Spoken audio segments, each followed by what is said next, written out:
Shalom. I want to start giving all praise due to Yahweh, and respect. Sorry to all the brothers out there scattered in four corners of the earth in the battlefield, pushing this word with sincerity and truth. This is Brother Shema, okay, from the SRS camp. And I just want to go on to a couple of precepts, quick to the point, in the book of Hosea, chapter 2.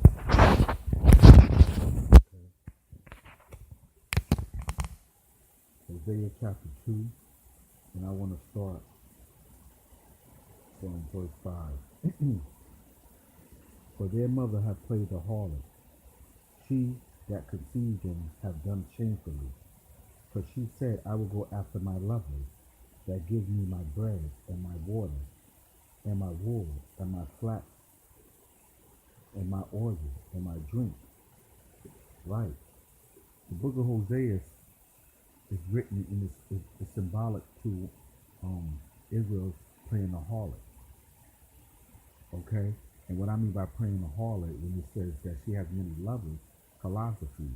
So those are people in denominational churches, okay?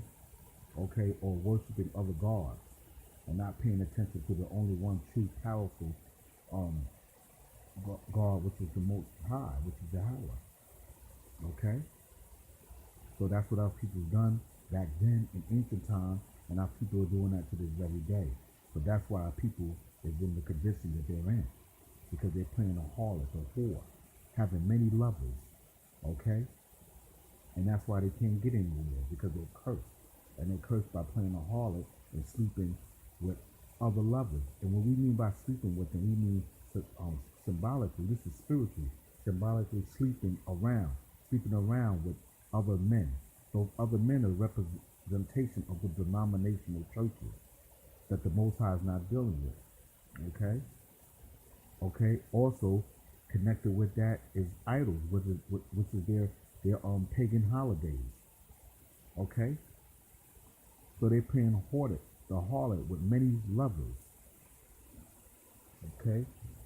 Let me read it again. For their mother have played the harlot. Because Israel is considered what? As the Israel is considered as the bride. And Yahweh is considered as the groom, right? So we're supposed to be getting ready for the groom. How would that feel if you're the groom, which is Yahweh is the groom? But how would that feel as though your wife just slept with many lovers, many different men, and you're supposed to be ready, preparing to marry her, right? And she done slept with mad different men, many men, okay? I use that as on a carnal level, okay? So once you find out, you're getting prepared to get married to this woman and stuff like that. Remember, Israel is symbolic to a woman, right? And you find out that she done slept with every Tom and Dick and Harry on the block. She's polluted. She's unclean.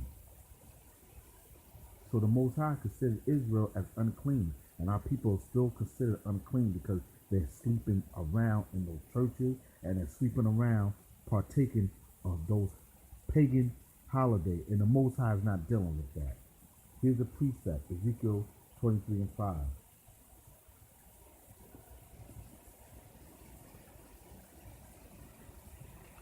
Ezekiel 23 and 5. And Alaho played the harlot when she was mine, and she dotted on her lovers, on the Assyrians, her neighbors, which were clothed with blue captains and rulers, all over them, desirable young men, horsemen, riding upon horses.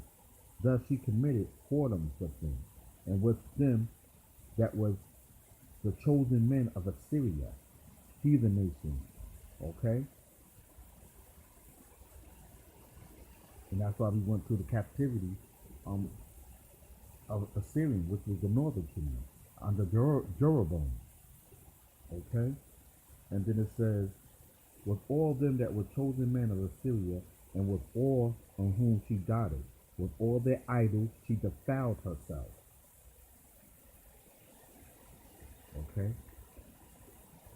Now go back to now verse 6, Hosea chapter 2, verse 6.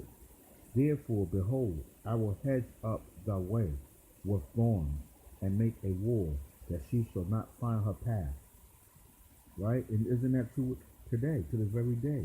We can't find our path. We confused. We walking down that crooked road.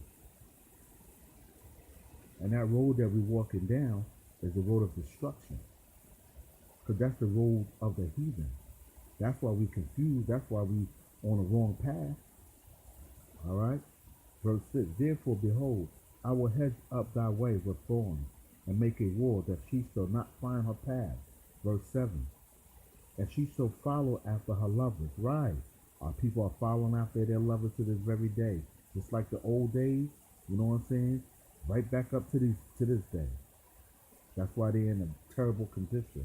That's why there's a tail and not the head. Okay?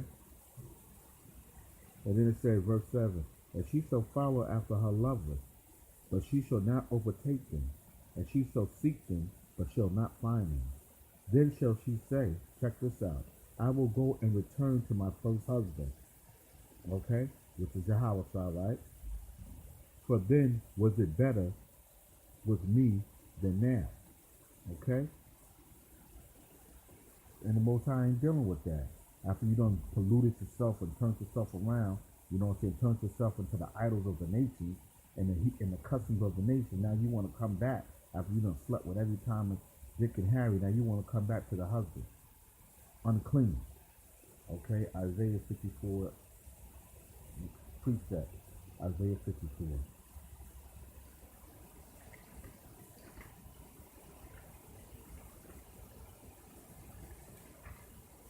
Isaiah 54. I'm going to start at verse 5. For thy maker, Isaiah 54, 5 to 8. For thy maker is thy husband, which is the chief cornerstone, Yahweh Bashem, Yahweh Shah, Yahweh the Father, and then his Son. The Lord of hosts is his name, and the Redeemer, the Holy One of Israel. The power of thy whole earth shall he be called. For the Lord hath called thee as a woman forsaken, grieved in spirit, and a wife youth. When thou was refused, says the Lord, for a small moment have I forsaken thee, but with great mercy will I gather thee.